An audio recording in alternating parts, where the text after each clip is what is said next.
जय श्रीमन्नारायण। अखिल हेय प्रत्यनीक कल्याणैकतान स्वेतर समस्त वस्तु विलक्षण अनंत ज्ञानानंदैक स्वरूप परात्पर परब्रह्म परमेश्वर भगवान श्याम सुंदर द्वारा अधिष्ठित पावन श्री पुरुषोत्तम मास भगवान श्री श्याम सुंदर का चरण कमल में साष्टांग प्रणति गर्दै समस्त पूर्वाचार्यहरूका श्री चरण में साष्टांग प्रणति गर्दै स्वाचार्य चरण कमल में वंदना गर्दै सम्पूर्ण भक्त भागवतहरूलाई यथोचित वन्दन गर्दै भगवत कृपाद्वारा प्राप्त यस वाणीलाई भगवत चर्चामा लगाउन प्रयत्न गरिँदैछ।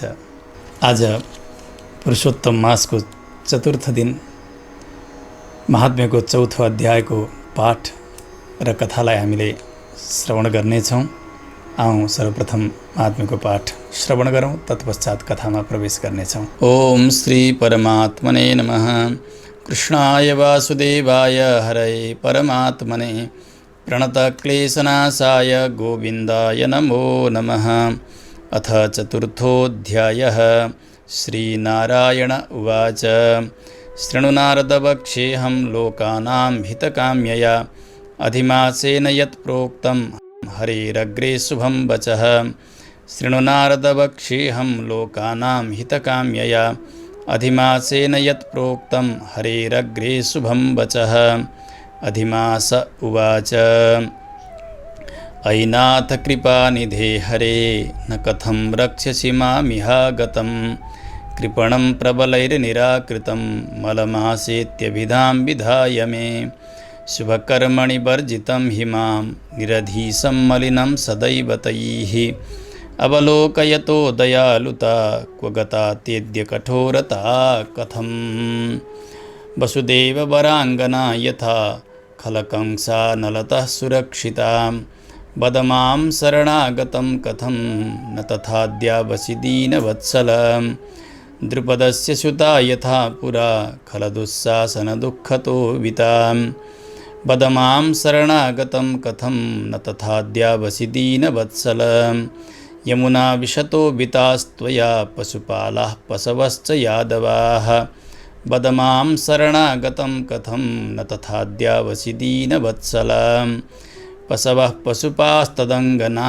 अविता दावद् धनञ्जयाद् यथा वदमां शरणागतं कथं न तथाद्यावसि दीनवत्सल पृथिवीपतयो यथा विता मगधेशा लयबन्धनात् त्वया वदमां शरणागतं कथं न तथाद्यावसि दीनवत्सल गजनायकयेत्यरक्षितो झटिति ग्राहमुखात् यथा त्वया वदमां शरणागतं कथं न तथाद्यावसि दीनवत्सल। श्रीनारायण उवाच। इति विज्ञाप्य भूमानं विररामनिरीश्वरः मलमाशोऽश्रुवदनस्तिष्ठन्नग्रे जगत्पतेः तदानीं श्रीहरिस्तूर्णं कृपया प्लावितो भृशम् उवाच दीनवदनं मलमासं पुरस्थितं। श्रीहरिरुवाच। वत्स वत्स किमत्यन्तं दुःखमग्नोऽसि साम्प्रतम् एतादृशं महद्दुःखं किं ते मनसि वर्तते त्वामहं दुःखसम्मग्नम् उद्धरिष्यामि मा शुचः न मे शरणमापन्नः पुनः शोचितुमर्हति इहागत्य महादुःखी पतितोऽपि न शोचति किमर्थं त्वमिहागत्य शोकसम्मग्नमानसः अशोकमजरं नित्यं सानन्दं मृत्युवर्जितं वैकुण्ठमीदृशं प्राप्य कथं दुःखान्वितो भवान् त्वामत्र दुःखितं दृष्ट्वा वैकुण्ठस्थाः सुविस्मिताः किमर्थं मर्तुकामोऽसि तन्मे वत्स वदाधुना। श्रीनारायण उवाच। श्रुत्वेदं भगवद्वाक्यं विभार इव भारभृत् श्वासोच्छ्वाससमायुक्त उवाच मधुसूदनम्। अधिमास उवाच। अज्ञातं तव नैवास्ति किञ्चिदप्यत्र संसृतिः आकाश इव सर्वत्र विश्वं व्याप्य व्यवस्थितः चराचरगतो विष्णुः साक्षी सर्वस्य विश्वदृक् कूटस्थे त्वयि सर्वाणि भूतानि च व्यवस्थया संस्थितानि जगन्नाथ न किञ्चित् भवता विना किन्न जानासि भगवन् निर्भाग्यस्य मम व्यथां तथापि वच्मि हे नाथ दुःखजालमपावृतं तादृशं नैव कस्यापि न श्रुतं नावलोकितं क्षणालवा मुहूर्ताश्च पक्षमासादिवानिशं स्वामिनाम् अधिकारैस्ते मोदन्ते निर्भयाः सदा न मे नाम न मे स्वामी न हि कश्चिन्ममाश्रयः तस्माद् निराकृतः सर्वैः साधिदेवैः सुकर्मणः निषिद्धो मलमासोऽयम् इत्यन्धो बटगः सदा तस्माद् विनष्टुमिच्छामि नाहं जीवितुमुत्सहे कुजीवनात् परं मृत्युर्नित्यदग्धः कथं स्वपेत् अतः परं महाराज वक्तव्यं नावशिष्यते परदुःखासहिष्णुस्त्वम् उपकारप्रियो मतः वेदेषु च पुराणेषु प्रसिद्धः पुरुषोत्तमः निजधर्मं समालोच्य यथा रुचि तथा कुरु पुनः पुनः पामरेण न वक्तव्यः प्रभुर्महान् मरिष्येऽहं मरिष्येऽहं मरिष्येऽहं पुनः पुनः इत्युक्त्वा मलमासोऽयं विरराम विधेःसुता ततः पपात सहसा सन्निधौ श्रीरमापतेः तत्र तं पतितं दृष्ट्वा संसज्जाता सुविस्मिता श्रीनारायण उवाच इत्युक्त्वा विरतिमुपागते धिमासे श्रीविष्णुर्बहुलकृपाभरावसन्नः प्रावोचज्जलदगभीररावरम्यं निर्वाणं शिशिरमयूखवन्नयं स्तम् सूत उवाच नारायणस्य निगमर्धिपरायणस्य पापौघवार्धिबडवाग्निवचो वदातं श्रुत्वा प्रहर्षितमना मुनिराबभासे शुश्रूषुरादिपुरुषस्य वचांसि विप्राः नारायणस्य निगमर्धिपरायणस्य पापौघवार्धिबडवाग्निवचो वदातं श्रुत्वा प्रहर्षितमना मुनिराबभासे शुश्रूषुरादिपुरुषस्य वचांसि विप्राः हरिः ओं तत्सत् श्रीबृहन्नारदीयपुराणे पुरुषोत्तममासमाहात्म्ये विष्णुं मलमासविज्ञप्तिर्नाम चतुर्थोऽध्यायः श्रीहरये नमः। कृष्णाय वासुदेवाय हरये परमात्मने प्रणतक्लेशनाशाय गोविन्दाय नमो नमः। कृष्ण गोविन्द हरे मुरारे हे नाथ नारायण वासुदेव अनन्त वैकुण्ठ मुकुन्द कृष्ण गोविन्द दामोदर माधवेति। हिजोसम्मका प्रसङ्गमा हामीले कथालाई श्रवण गऱ्यौँ। सर्वप्रथम ऋषिहरू नैमिषारण्य क्षेत्रमा दीर्घ सत्र गरेर बस्नुभएको छ। सुतजीको आगमन भयो। पहिलो अध्यायको प्रसङ्ग यही हो। उहाँको पूजन गरिसकेपछि ऋषिहरूले आगमनको कारण सोध्नुभयो, शास्त्रको सार सोध्नुभयो। ऋषि सुतजीले बताउनुभयो, म यसरी तीर्थाटनका निमित्त निस्किएको थिएँ। जब म आइपुगेँ हस्तिनापुर, राजा परीक्षितजीलाई श्राप परेको गङ्गा तटमा जानुभएको यो सुने म पनि त्यहाँ पुगेँ। तमाम ऋषिहरू हुनुहुन्छ। सुखदेव स्वामीजीको आगमन भयो, सबैले स्वागत गर्नुभयो। सुखदेव स्वामीजीले राजा परीक्षितजीलाई भागवत सुनाउनुभयो। 7 दिनमा महाराज परीक्षितजीको मोक्ष भयो। त्यहाँबाट म यहाँ आउँदैछु। यो प्रसङ्ग सुनाएपछि ऋषिहरूले भन्नुभयो, प्रभु हामीले सोधेका थियौँ कथाको सार, लोकको कल्याण, त्यस्तो कल्याणको साधन बताइदिनुहोस्। त्यस पछाडि भगवान् नारायण र नारदजीको संवाद तेस्रो अध्यायमा गएर सुनाउन प्रारम्भ गर्नुहुन्छ। भगवान् नारायणको दर्शनका निमित्त नारदजी पुग्नुभयो। यही जिज्ञासा गर्नुभएको थियो लोक कल्याण सम्बन्धी। भगवान् नारायणले भन्नुभयो, पुरुषोत्तम मासका व्रतका प्रभावले भगवान् प्रसन्न हुनुहुन्छ। भगवान् साक्षात् पुरुषोत्तमका कृपाद्वारा धर्म अर्थ काम मोक्ष सबै प्रकारका पुरुषार्थहरू सिद्ध हुन्छन् भन्ने जिज्ञासा गरिसकेपछि नारदजीले सोध्नु भएको थियो, प्रभु पुरुषोत्तम मास भनेको के हो? पुरुषोत्तम भनेका कस्ता देवता हुनुहुन्छ? पुरुषोत्तम मास भनेको के हो? के फल छ त्यसको? आदि जिज्ञासाहरू गर्नुभएको थियो नारदजीले। भगवान् नारायणले सम्झाउनु भएको थियो, पुरुषोत्तम भनेका साक्षात् भगवान हुनुहुन्छ श्रीकृष्ण र पुरुषोत्तम मास विशिष्ट महिना हो जसमा गरिएका सारा कर्महरू अक्षय हुन्छन् भनेर यसरी सम्झाउँदै पाण्डवहरूको काम्यक वनको वास र भगवान श्रीकृष्णको काम्यक वनको गमन ऋषिहरूका साथमा पाण्डवहरूसँग भेट पाण्डवहरूको त्यो अत्यन्तै कष्टलाई देखेर भगवान अति क्रुद्ध हुनुभयो सारा कौरवलाई मार्छु भनेर तयार हुनुभयो युधिष्ठिरजी द्रौपदीजी दुवैजनाको सङ्केत अनुसार अर्जुनजी भगवानका चरणमा परेर बिन्ती गर्नुहुन्छ प्रभु हजुरले यो क्रोध गर्नुभयो भने हामी जस्ता भक्तहरू पनि सबै समाप्त हुन्छौँ किनभने यो जगतभित्र हामी जस्ता पनि त छौँ नि कौरवहरू मात्रै हुन् र जसरी मच्छरले दुःख दियो भनेर घरमै आगो लगाउनु बुद्धिमत्ता होइन हजुरले पनि यो क्रोध नगरी बक्सियोस् भनिसकेपछि भगवान शान्त हुनुभयो त्यस पछाडि पाण्डवहरूको कल्याणका निमित्त उहाँहरूका जिज्ञासा अनुसार पुरुषोत्तम मास सम्बन्धी कथालाई प्रारम्भ गर्नुभयो एक समय अधिक मासको जन्म भयो सबैले तिरस्कार गरे यो स्वामी बिनाको अपवित्र यो मासहरूको मल त्यसकारणले यसलाई हामीले छुन पनि हुन्न हेर्न पनि हुन्न भनिसकेपछि त्यो अधिक मास रुँदै रुँदै वैकुण्ठ भवनमा पुग्यो रमा वैकुण्ठमा गएर भगवानका अघिल्तिर गएर जोडसँग रुन थाल्दछ यहाँसम्मका प्रसङ्गहरूलाई हामीले हिजोसम्म श्रवण गऱ्यौँ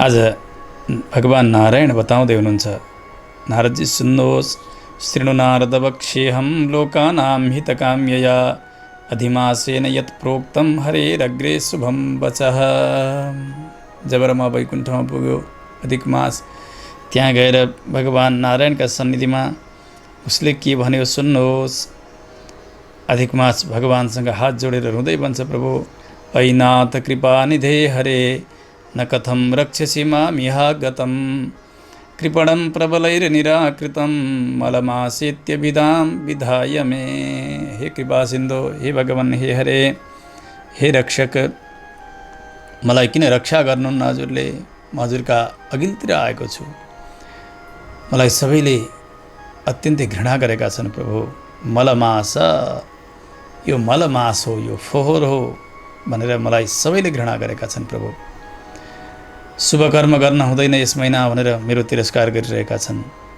मेरा स्वामी छैनन् भनेर तिरस्कार गरिरहेका छन् यस्तो दुर्दशालाई देखेर पनि हजुरको त्यो दयालुता कहाँ गएको छ हजुरलाई त दया निधान भन्दछन् म जस्ता दुःखीलाई देखेर पनि हजुर दयालु बनिरहनु भएको छैन कसरी कठोर बन्न सक्नुभएको प्रभु हजुरलाई त दयालु भन्दछन् शास्त्रले क्वगता त्यद्य कठोरता कथम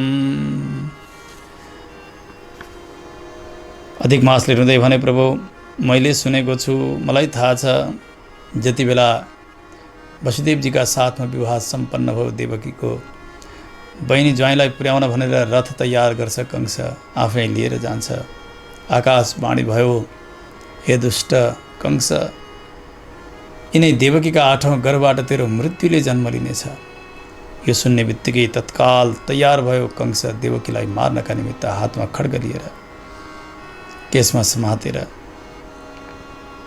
त्यस समयमा हजुरले नि त सुरक्षा गर्नुभयो नि माता देवकीको कंसका हृदयमा बसेर उसको बुद्धि परिवर्तन गराइदिनु भयो वसुदेव वराङ्गना यथा खलकंसानलतः सुरक्षिता बदमां शरणागतं कथं न तथाद्यावसि दीनवत्सल त्यति मात्र होइन कंसले कारागारमा थुनेर राख्यो वसुदेव देवकीलाई त्यसबाट छुटाउने काम पनि त हजुरले गर्नुभयो दुष्टलाई मारेर कंसलाई मारेर त्यस्ता भक्त रक्षक दुष्ट विनाशक हजुरको त्यो रक्षकत्व धर्म कहाँ गयो आज म जस्ता दीन दुखीलाई देखेर पनि हजुर किन मेरो रक्षा गरिरहनु भएको छैन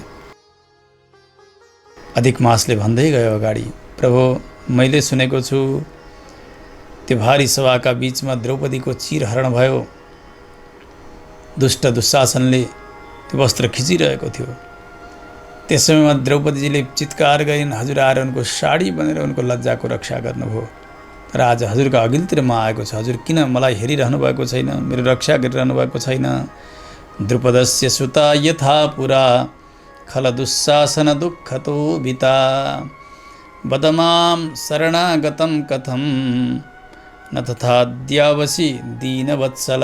हजुरलाई त दीनवत्सल, दयासागर, दीनबन्धो भनेर शास्त्रले बताउँछन्। आयो कालिय यमुनाजीमा, यमुनाका दहमा बसेको थियो। सारा त्यो जललाई विषाक्त बनाएको थियो दुष्ट कालिय नागले। यति विषालु जल कि माथिबाट उड्दै गरेका चराहरू पनि त्यो दहका मासतिर आइपुगेपछि त्यो विषका प्रभावले फुत्त फुत्त त्यहाँ झर्दथे, मर्थे। भगवान श्रीकृष्णका साथमा सबै गोपालहरू त्यहाँ पुग्दछन्।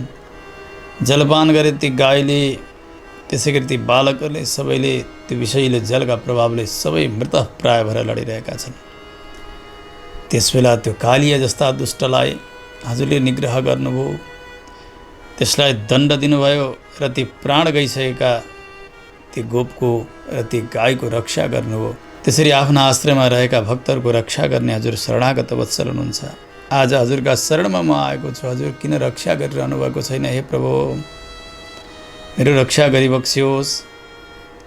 अधिक मासले अगाडि भन्दै भन्दै गयो, पशवः पशुपास्तदङ्गना अविता दाव धनञ्जयाद यथा बदमां शरणागतं कथं न तथाद्यावसि दीनवत्सल। हे दीनदयाल, हे प्रभु, जति बेला वनमा हजुर हुनुहुन्थ्यो, सारा बालकहरू साथमा थिए, साथीहरू तमाम पशुहरू चराउनका निमित्त जानुभएको थियो। चारैतर्फबाट वनमा आगो लाग्यो, त्यो वन डढेलो। त्यसबेला सबै चित्कार गरे, रोए, कराए। भगवान हजुरले उस बेला भन्नुभयो, आँखा बन्द गर। सबैले आँखा बन्द गरे। त्यो दावानललाई हजुरले पान गर्नुभएको थियो। त्यस्ता वन डढेलोबाट, त्यस्ता पशुको, बालकहरूको सबैको रक्षा गर्ने हजुर यस्ता शरणागत वत्सल हुनुहुन्छ।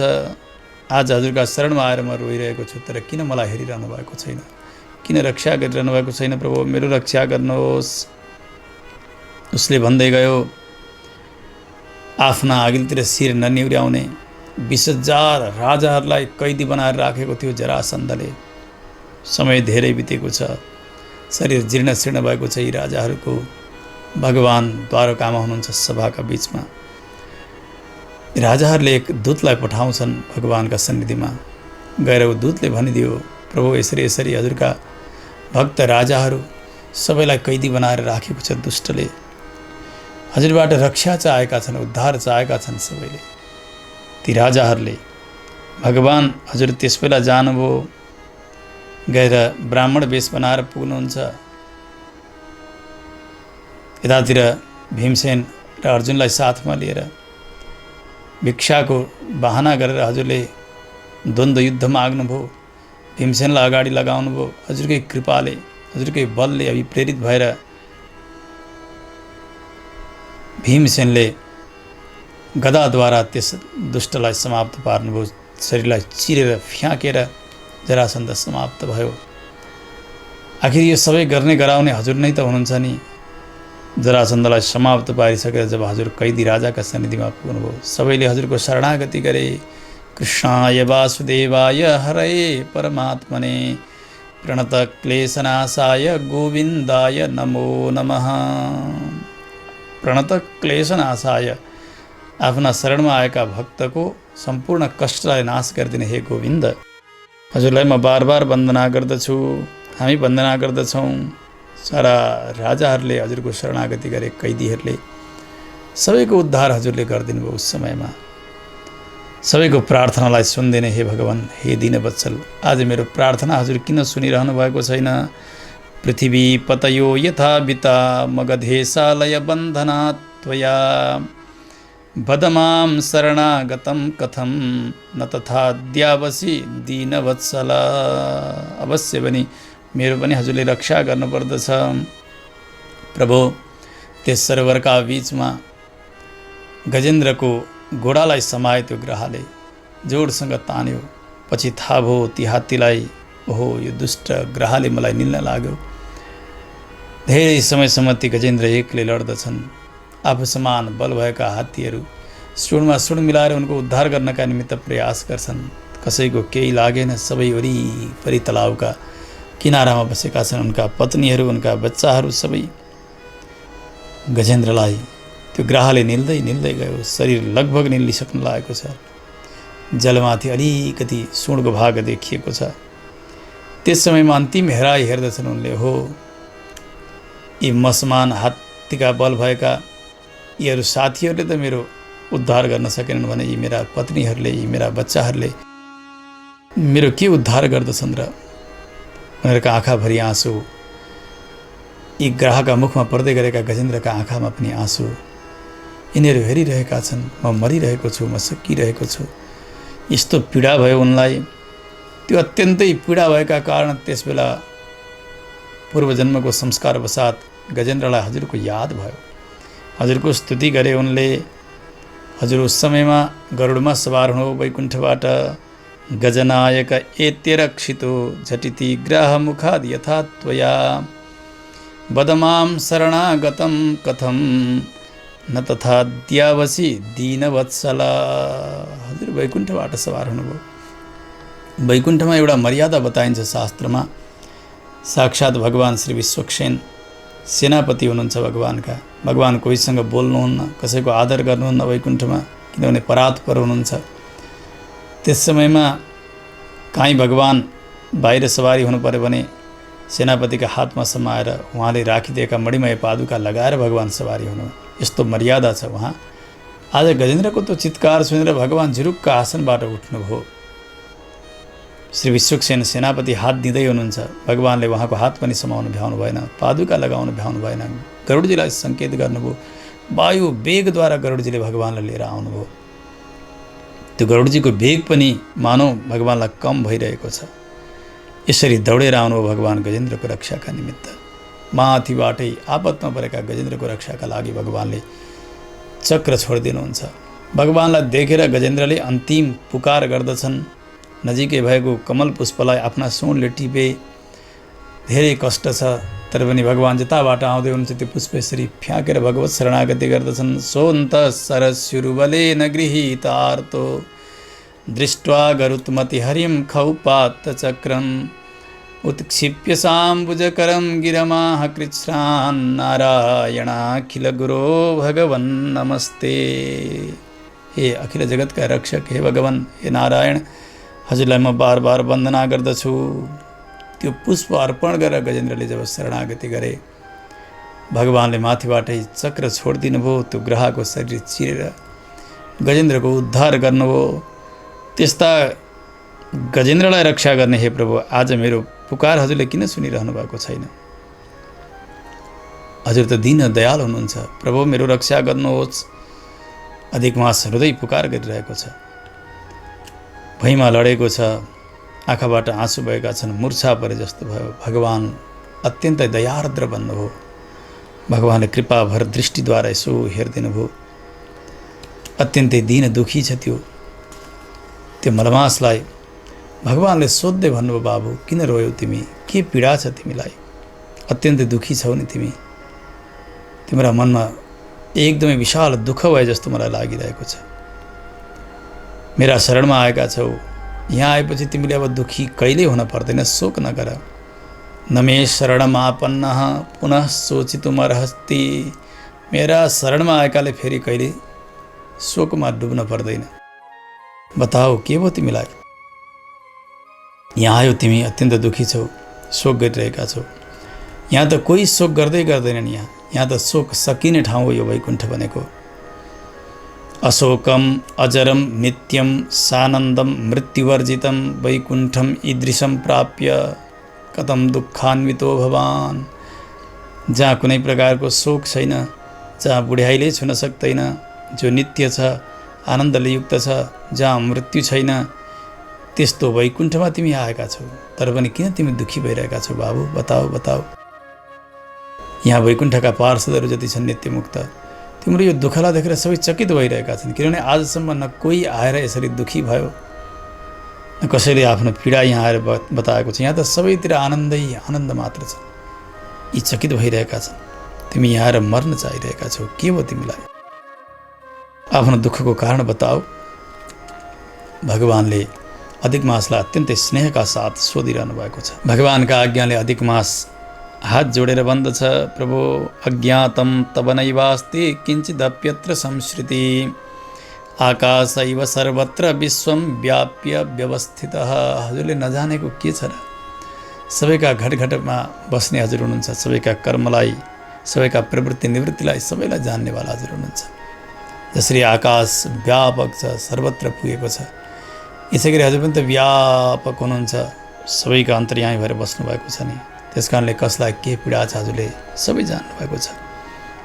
चराचरगतो विष्णुः साक्षी सर्वस्य विश्वदृक्। विश्वलाई जान्ने, विश्वका साक्षी, चर र अचर, जड चेतन सबैका भित्र रहन सक्ने यस्ता परमात्मा हजुर यस्ता वैकुण्ठमा पनि निवास गर्नुहुन्छ, सर्वत्र रहनुहुन्छ। हजुर बिना अरू केही जगतको सृष्टि न स्थिति न संहार केही नै हुन सक्दैन। म जस्ता अभागीको दुर्दशालाई र पीडालाई हजुरले अवश्य पनि जान्नुभएको छ हे वैकुण्ठनाथ। तर पनि हजुरले आज्ञा गर्नुभयो, म अवश्य पनि बताउँछु मेरो दुःखको कारण, सुन्नुहोस्।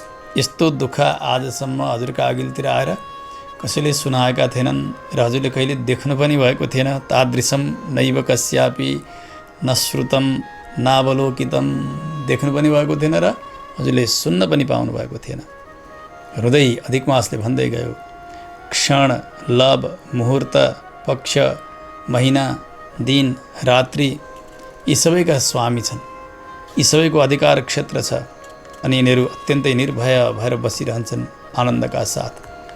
परन्तु मलाई सृष्टि हजुरले गर्नुभयो, न मेरो स्वामी छ, न मेरा कोही सहयोगी छन्, न मेरो कोही नाम छ, न ममा कुनै त्यस्ता गुणहरू नै छन्। न मे नाम न मे स्वामी न हि कश्चिन् ममाश्रयः तस्मात् निराकृतः सर्वैः साधिदेवैः सुकर्मणः। शुभकर्म यसमा गर्न हुन्न भनेर सबैले मेरो तिरस्कार मात्र गर्दछन्, सबैले निषेध मात्र गर्दछन्। यो त निषिद्ध हो, मलमासमा केही गर्न हुन्न भनेर सबैले यही भन्दछन्। जसरी अन्धो व्यक्ति हिँड्दै हिँड्दै गयो, ठुलो खाडल छ भने त्यहाँ गएर पछारिन्छ, पर्दछ। यसै गरी यो अधिक मासमा गरेका कर्महरू पनि त्यसै गरी नष्ट हुन्छन् भनेर सबैले बताइरहेका छन्। त्यस कारणले म बाँच्न चाहन्न प्रभु यसरी निन्दित भएर। शास्त्रले भन्दछन् यस्तो कुजीवन, निन्दित जीवन बाँच्नुभन्दा बरु मृत्यु नै यो श्रेयस्कर हुन्छ।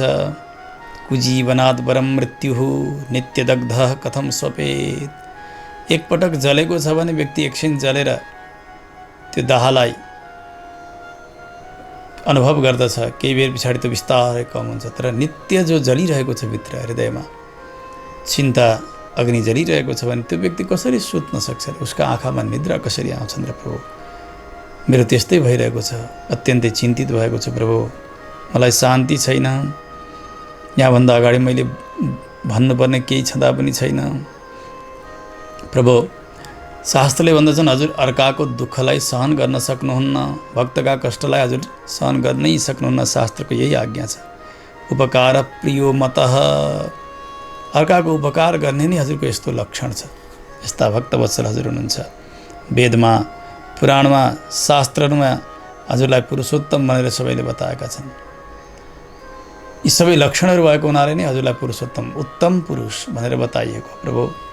त्यस कारणले आफ्नो यो रक्षकत्व धर्मलाई हजुर जान्नुहोस्। निज धर्मम समालोच्य, म रक्षक हुँ, सबैको शरणमा आएकाको रक्षा गर्छु भन्ने जुन हजुरको प्रतिज्ञा छ त्यसलाई हजुरले विचार गरी बक्सेला र जे इच्छा छ त्यही नै गर्नुहोस् प्रभु।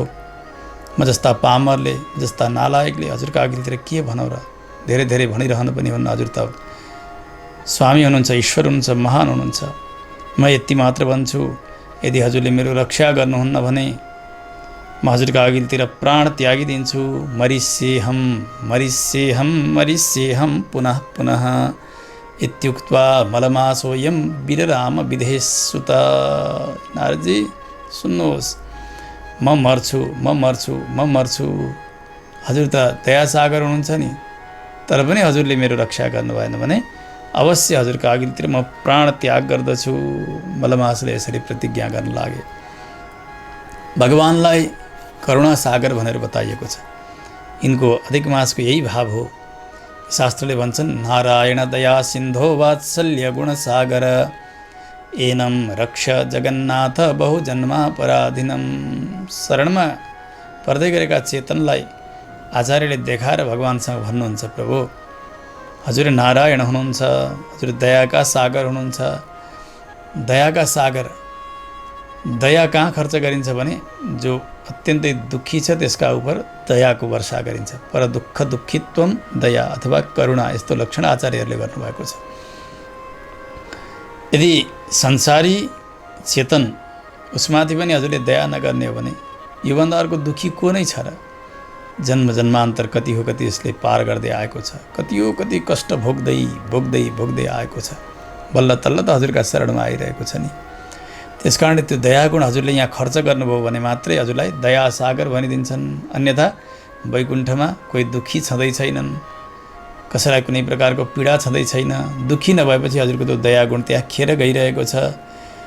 त्यो गुणको सदुपयोग गर्नुहोस्, हजुरले यस शरणागतमाथि वर्षा गर्नुहोस्।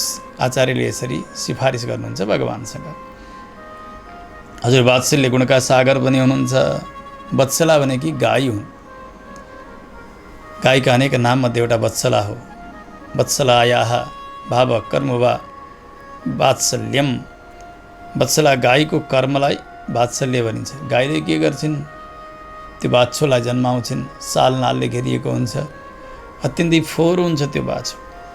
त्यसबेला अलिकति पनि उसको त्यो फोहोरलाई घिन नमानिकन ती आमा आफ्नै जिब्राले चाटी चाटी त्यो फोहोर खाइदिकन त्यो बाछालाई अत्यन्तै कञ्चन बनाउँछिन्। सुन्दर हुन्छ अनि उठ्छ उफ्रिन्छ। त्यो दोषलाई पनि गुणका रूपले स्वीकार गर्ने गाईको यस्तो धर्म हुन्छ, गाईको यस्तो स्वभाव हुन्छ। हजुर पनि त्यस्तै हुनुहुन्छ। चेतनमा जन्म जन्मान्तरका कति हुन्, कति अपराध छन्, कति हो कति दोष यसमा भरिएको छ। तर हजुर वात्सल्य गुणका सागर हुनुहुन्छ। त्यस कारणले यसमा भएका दोषलाई पनि हजुरले स्वीकार गरिदिनुपर्छ। दोषलाई पनि हजुरले हेर्न मिल्दैन। त्यस कारणले हजुर रक्षा गर्नुहोस्। हजुर जगन्नाथ हुनुहुन्छ, जगतका एकमात्र स्वामी हुनुहुन्छ। जन्म जन्मान्तरको यो अपराधी हजुरका शरणमा आयो भनेर यसरी भगवत शरणागतिका समयमा आचार्यले त्यो चेतनलाई निर्देश गर्दै भगवानसँग प्रार्थना गर्नुहुन्छ। आज यसै प्रकारले अधिक मासले पनि भगवानसँग भनिरहेको छ, प्रभु हजुर त शरणागत वत्सल हुनुहुन्छ, दया सागर हुनुहुन्छ, अतः हजुरले मेरो रक्षा गर्नुपर्दछ भनेर। यदि रक्षा गर्नु भएन भने म हजुरको अघिल्तिरै मरिदिन्छु मरिदिन्छु मरिदिन्छु भनेर 3 पटक बाचा गरेर अब चुप्प लागेर मलमास बस्न लागेको छ। भगवान सर्वेश्वर अत्यन्तै प्रेमले परिप्लुत हुनुभयो। तत्र तं पतितं दृष्ट्वा संसज्जाता सुविस्मिता। चकित पनि हुनुभयो, हो कस्तो पीडाले आएको रहेछ यो अधिक मास, अब के गर्ने होला। भगवान दृष्टि लगाइरहनु भएको छ त्यस अधिक मासमाथि। भगवान नारायणले भन्नुभयो, नारदजी सुन्नुहोस्। इत्युक्त्वा विरतिमुपागते धीमासे श्री विष्णुः बहुलकृपा भरावसन्नः प्रावोचद् जलद गभीररावरम्यं निर्वाणं शिशिरमयूखवन्नयस्तम्। त्यो दुर्दशा त्यो अधिक मासको देखेर भगवान अत्यन्तै मेघ गम्भीर जस्तो वाणीद्वारा बोल्न लाग्नुभयो उसँग। मानव अत्यन्तै सन्तप्त व्यक्तिलाई शीतल चन्द्रमाका किरणले जसरी शीतलताको वर्षा गर्दछन्, भगवानका वाणी त्यस्तै हुन लागे मलमासलाई। शुद्धजीले बताउनुभयो, भगवान नारायण नारदजीलाई यो आख्यान सुनाउँदै हुनुहुन्छ। नारदजी पनि अत्यन्तै गदगद भएर अगाडिका जिज्ञासा गर्दै हुनुहुन्छ। यो अधिक मास सम्बन्धी जिज्ञासा नारदजीको बढ्दै बढ्दै गइरहेको छ, किनभने भगवानका वाणी सुन्ने इच्छा नारदजीलाई लागिरहेको छ। यहाँसम्मका पावन प्रसङ्गहरू 4th अध्यायमा वर्णन गरियो। जय श्रीमन्नारायण।